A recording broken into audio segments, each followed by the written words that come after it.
Hey, welcome back guys. Today's the day because I know you're all in shock right now. I became only the 50th person to beat this track, and only the 50th to upload it. I can't wrap my head around it myself, but the thing is it's done, and this is the reality we have to deal with from now on. I've actually been grinding it all these 8 years to make this moment happen, and I'm so proud of my achievement. Okay, let's end this horribly stupid banner here. I got the pass first try. I did extra CPS version 2 times before, and that was around a month ago. Hopping on the track, I was expecting to be that fast because it's kinda easy, not gonna lie. I did not struggle with any CPs. You'll see the last checkpoint giving me a hard time though, as I was a bit nervous from the fact that I was getting somewhat decent run, and so I obviously managed to fuck it up.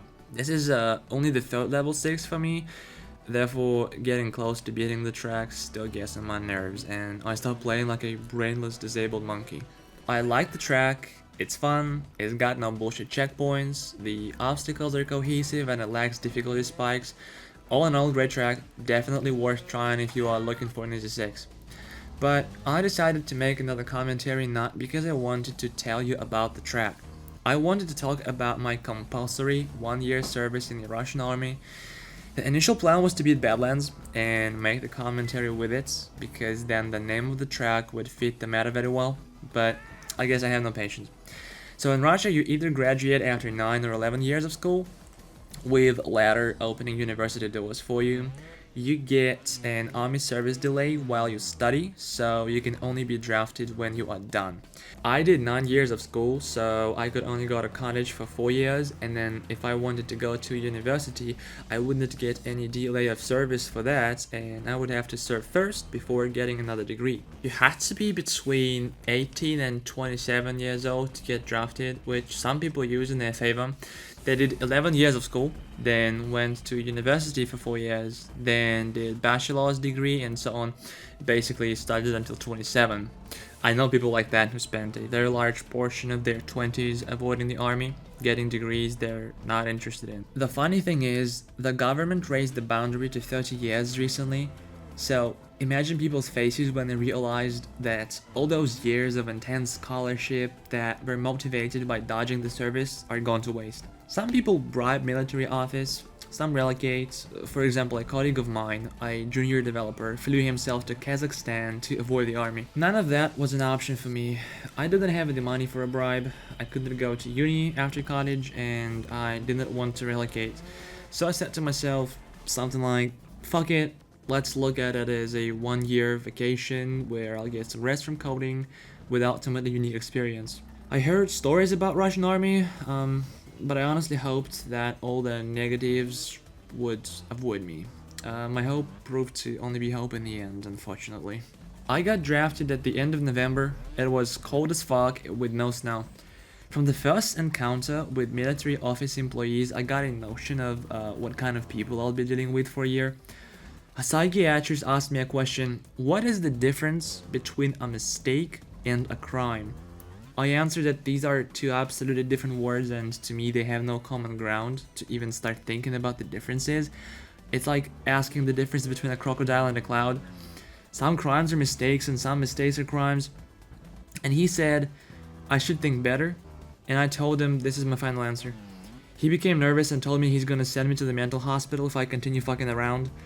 A woman in his cabinet, probably a nurse, I'm not sure though, called me down and said that we, I guess guys that got drafted, are always like that. I'm still yet to understand what he wanted me to say. He then asked the difference between a rock and a brick. I said one's natural and the other is made by humans, and he simply let me go. My first morning at the unit started at 5:30 a.m. clearing the square, or parade ground, whatever you call it, from snow. It was dark, cold, the place looked like absolute shit. It felt like I was alone, and there was nobody to share my thoughts with.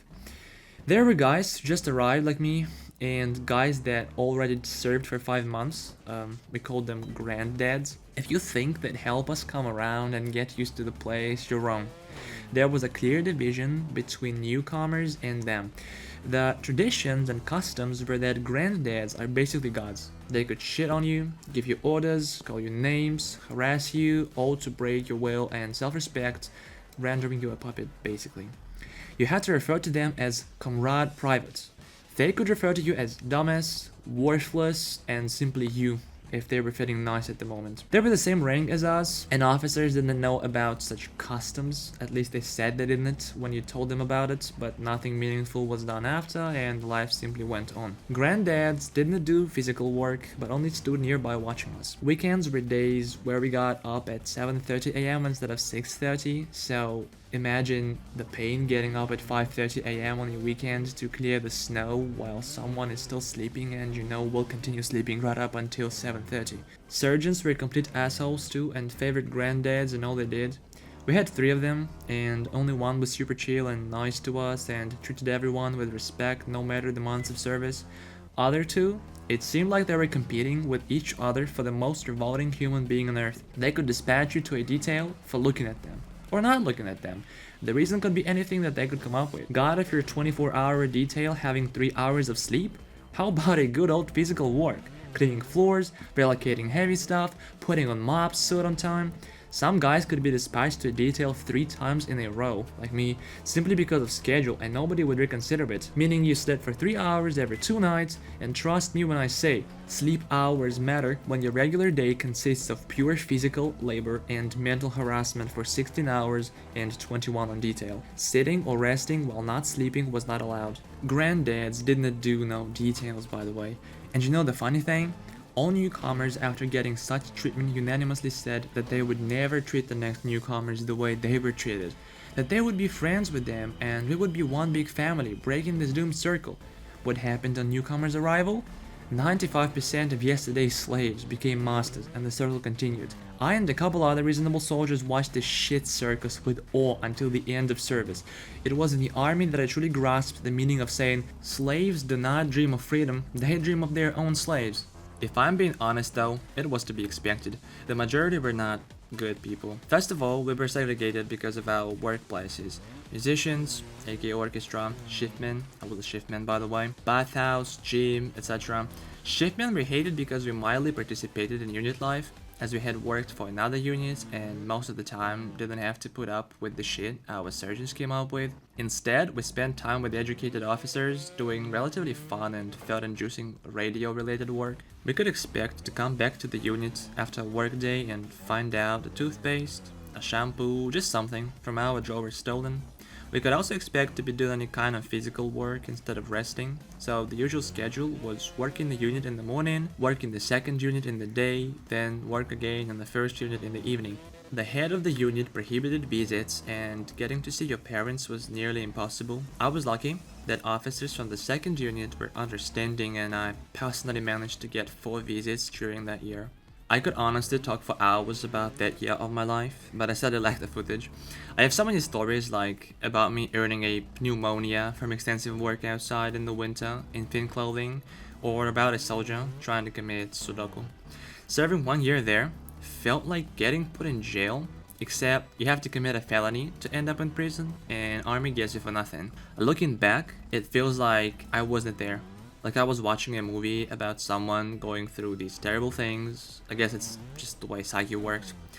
So yeah, I hope you enjoyed the video. Do not go to army, stay safe, and have a nice day. Cheers.